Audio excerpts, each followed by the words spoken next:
Hello everyone, and welcome back to the channel NPA Discovery. Today, we are stepping into one of the most extraordinary, and misunderstood, lives in world history. A woman who ruled for more than 4 decades in an age that insisted women were unfit to rule at all. A queen celebrated as England's greatest monarch, yet haunted by fear, betrayal, and loss from childhood onward.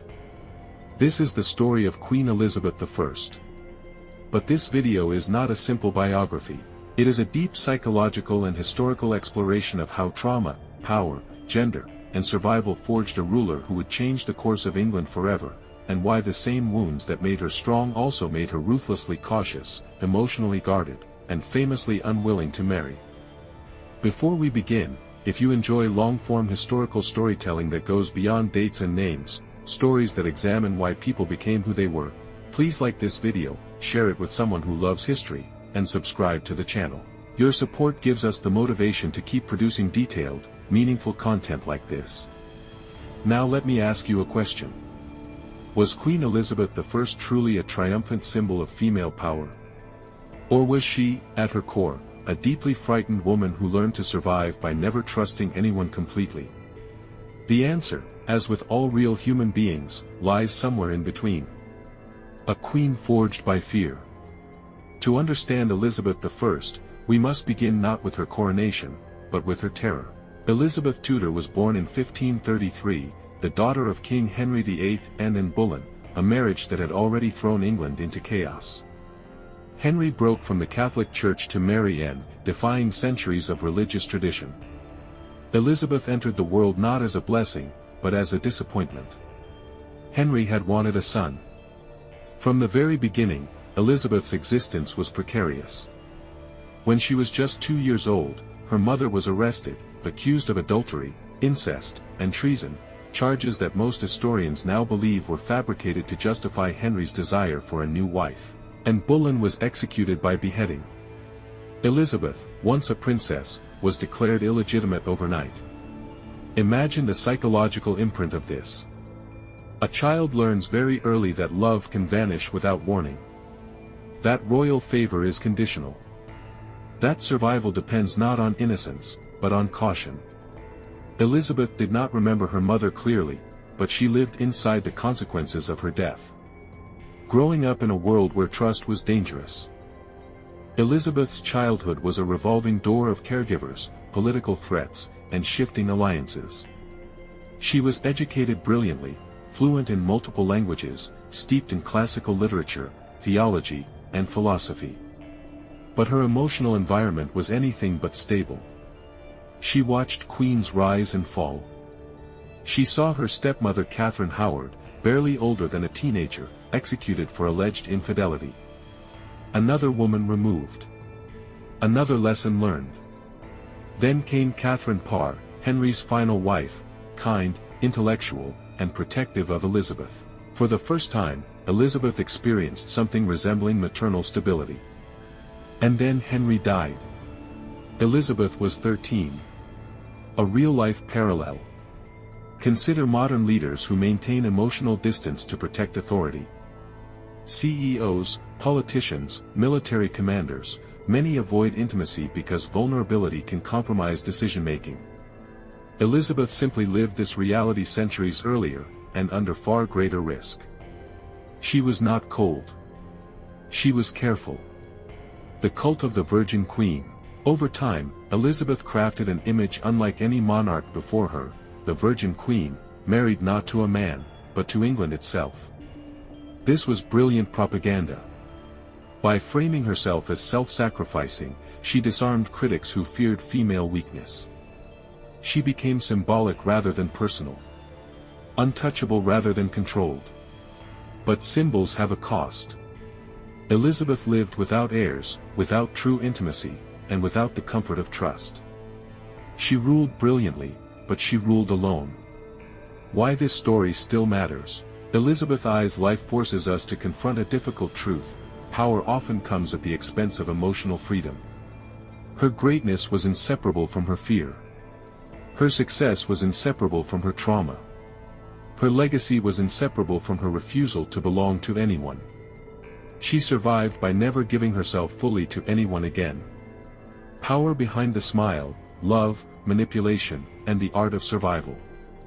When Elizabeth I ascended the throne, she did not rule with armies alone. She ruled with people.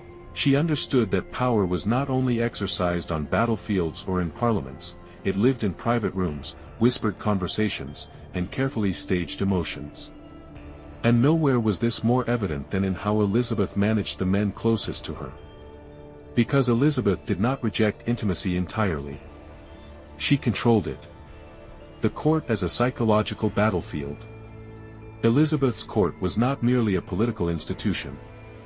It was a psychological ecosystem, carefully balanced, emotionally charged, and perpetually unstable by design. She surrounded herself with intelligent, ambitious men, counselors, diplomats, spies, and favorites. They competed for her attention, her approval, and her trust. This competition was not accidental. Elizabeth believed that men who competed with each other were less likely to conspire against her. This was learned behavior. As a child, Elizabeth had watched factions destroy queens. As a prisoner, she learned that alliances shift quickly. As a ruler, she engineered a system where no one person could become indispensable. She did not rule by affection. She ruled by calculated intimacy. Years of imprisonment and moral erosion. Mary remained imprisoned for nearly 2 decades. During that time, plot after plot emerged, some real, some exaggerated, linking Mary to assassination attempts against Elizabeth. Eventually, evidence surfaced implicating Mary in the Babington plot, a conspiracy to kill Elizabeth. The trial was held. The verdict was clear. Elizabeth hesitated. Signing Mary's execution warrant meant crossing a line no English monarch had crossed before, killing an anointed queen. But fear, once again, decided the matter. Elizabeth signed. Mary was executed in 1587. This act solidified Elizabeth's power, and permanently stained her conscience. Victory and the Armada. Just 1 year later, England faced its greatest external threat, the Spanish Armada. Philip II of Spain launched a massive invasion fleet, determined to overthrow Elizabeth and restore Catholic rule. Elizabeth responded not by hiding, but by appearing publicly before her troops at Tilbury. Her speech remains legendary: "I know I have the body of a weak and feeble woman, but I have the heart and stomach of a king." This was more than rhetoric. It was identity. Elizabeth had spent her entire life proving that gender did not define authority. In that moment, she became the embodiment of England itself. The Armada failed. England survived. Elizabeth's legend was sealed. The cost of survival. But survival has consequences. Elizabeth's later years were marked by isolation, grief, and increasing rigidity. Many of her closest advisors died. Younger courtiers did not understand her sacrifices. England faced economic strain. And Elizabeth, once vibrant, playful, and intellectually curious, became more withdrawn. Power had protected her. But it had also consumed her. Why Elizabeth's story endures. Elizabeth I remains fascinating because she was not a mythic hero. She was human. Her brilliance came from fear. Her restraint came from trauma. Her greatness came from refusal to repeat history. She did not rule despite her wounds. She ruled because of them. The loneliness of power, image, aging, and the weight of a crown. By the final decades of Elizabeth I's reign, England no longer doubted her strength. The Spanish Armada had been defeated. Internal rebellions had been crushed. The religious settlement, fragile but functional, had endured. Elizabeth had done what few believed possible: she had ruled successfully, independently, and on her own terms. Yet power, once secured, does not guarantee peace. In fact, for Elizabeth, power intensified the one condition she had never escaped: loneliness. When victory brings isolation. As Elizabeth aged, the court around her changed. The men who had grown up with her, those who remembered her as a vulnerable princess, were dying. A new generation rose, ambitious but emotionally disconnected from her sacrifices. They had inherited stability without remembering its cost. Elizabeth noticed the shift.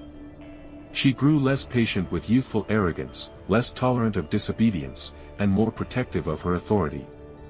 Some historians describe this as rigidity. Others call it wisdom sharpened by time. The truth likely lies between the two.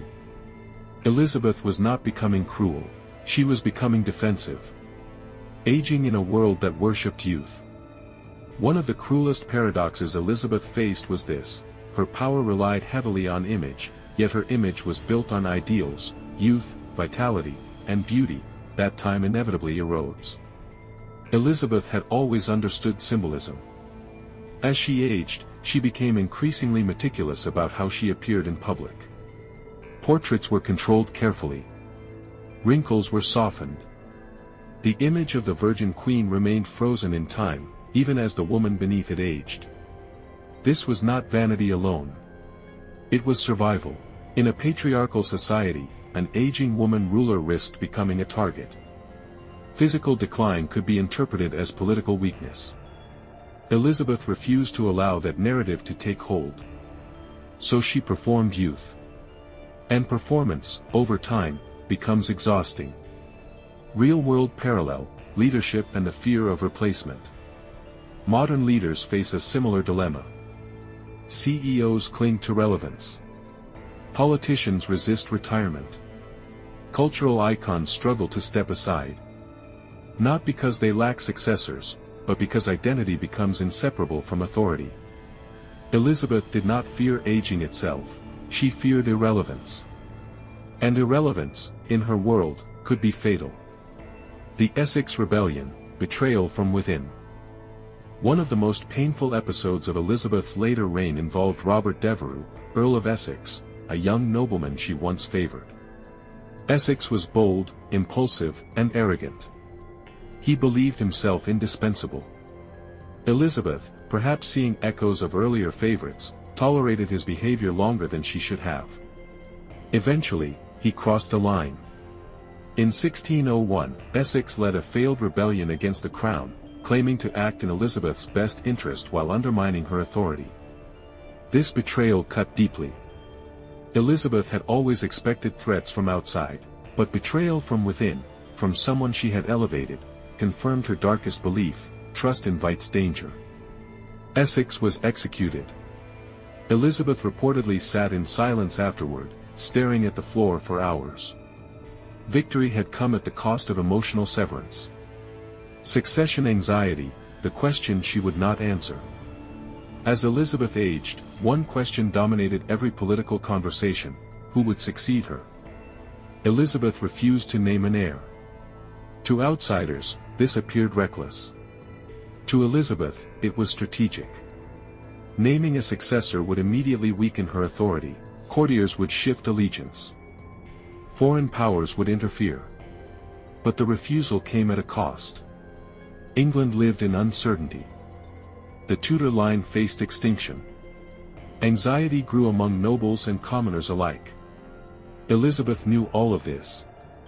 And still, she delayed. Why? Because her entire life had taught her that once power begins to slip, survival becomes uncertain. She would not allow herself to be replaced while still breathing. A woman alone with her crown. By the turn of the 17th century, Elizabeth's health declined. Her hair thinned. Her teeth decayed. Her energy waned, but she did not withdraw from duty. She continued to meet ambassadors. She continued to preside over councils. She continued to perform queenship even when her body resisted. Those closest to her described a profound sadness. Not despair. Not regret. But a heavy awareness that everything she had built would soon pass into someone else's hands. And she would not be there to guide it. The deathbed silence. Elizabeth I died in March 1603, after ruling England for 44 years. On her deathbed, she reportedly spoke very little. When pressed about succession, she is said to have indicated James VI of Scotland, the son of Mary, Queen of Scots. The irony was unavoidable. The woman she had imprisoned and executed would, through her son, inherit the English throne. History, it seems, always finds a way to complete its circles. What Elizabeth left behind. Elizabeth left no children. No husband. No direct heirs. But she left something arguably more powerful, a nation stabilized. A monarchy redefined. A precedent shattered. She proved that a woman could rule not by borrowing authority, but by embodying it. And yet, she paid a price. The emotional cost of never belonging. Elizabeth once declared that she was married to England. It was a powerful statement. But marriages, even symbolic ones, demand sacrifice. Elizabeth sacrificed intimacy. She sacrificed vulnerability. She sacrificed the freedom to be ordinary. She became extraordinary instead. Why her story still resonates. Elizabeth I's life resonates today because it exposes a truth we still grapple with: success often demands emotional compromise. We praise leaders for resilience, but rarely ask what it costs them personally. We celebrate strength, but ignore the isolation it creates. Elizabeth's brilliance was inseparable from her loneliness. And that makes her not just admirable, but deeply human. The woman behind the crown, legacy, myth, and the courage to choose. When Queen Elizabeth I died in 1603, England did not simply lose a monarch. It lost an era.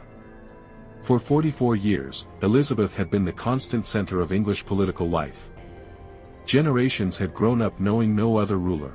Her voice, her image, her presence had become synonymous with the state itself. And when she finally left the world, something remarkable happened. England did not collapse. That, perhaps, was her greatest achievement. The myth that outlived the woman. Almost immediately after her death, Elizabeth I transformed from a human being into a legend. Painters, poets, and chroniclers reshaped her image. Her hesitations became wisdom. Her refusals became virtue. Her loneliness became noble sacrifice. The complicated woman of flesh and fear slowly vanished beneath layers of symbolism. She became Gloriana. She became the Virgin Queen. She became England's mother. But myths are comforting because they simplify. And Elizabeth's life was anything but simple. To understand her true legacy, we must look past the icon, and return to the woman. Elizabeth reconsidered, not fearless, but brave. Elizabeth I is often described as fearless. That description misses the point. She was not fearless. She was afraid, and she acted anyway. She feared betrayal because she had lived it. She feared men's ambition because she had seen queens destroyed by it. She feared loss of control because she had once been powerless. Fear did not weaken Elizabeth. It sharpened her judgment. In leadership studies today, this distinction matters deeply. Courage is not the absence of fear. Courage is the ability to function effectively despite it. The cost of power, paid in full. Elizabeth's reign is often celebrated as a golden age. But gold is heavy. By refusing marriage, Elizabeth preserved sovereignty, but denied herself companionship. By cultivating distance, she prevented manipulation, but endured isolation. By maintaining absolute control, she ensured stability, but never allowed herself rest. She did not get everything. She chose.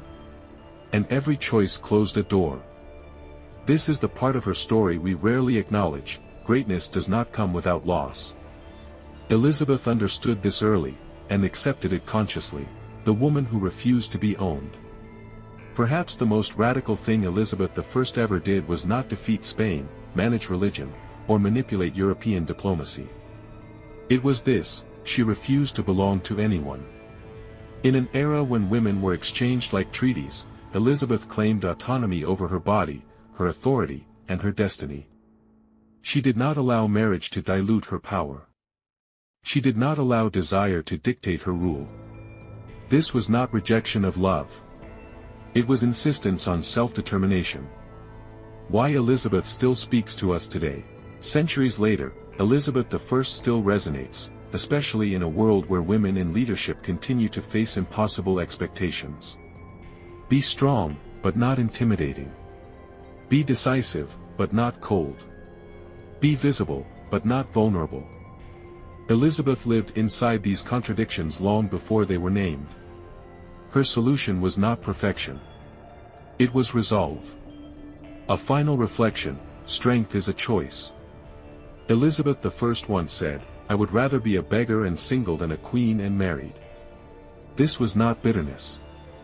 It was clarity. She understood who she was, and what she was willing to sacrifice to remain so. That clarity is her true legacy.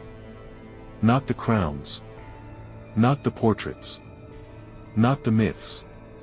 But the courage to choose herself, fully, deliberately, and without apology. An empowering ending. So when we remember Queen Elizabeth I, let us remember her not as an untouchable legend, but as a woman who navigated fear with intelligence, power with restraint, and solitude with dignity. She teaches us that leadership is not about domination, but about responsibility. That independence is not loneliness, but sovereignty. And that true strength is not given, it is claimed. Elizabeth I did not inherit greatness. She constructed it one careful decision at a time. And in doing so, she changed the world. Thank you for watching. If this story inspired you, challenged you, or gave you a new way of thinking about leadership and courage, please like, share, and subscribe. Your support allows us to continue creating deep, meaningful stories that honor history in all its complexity. Until next time, stand firm in who you are, choose with intention, and remember, strength is not something you are born with. It is something you decide to become.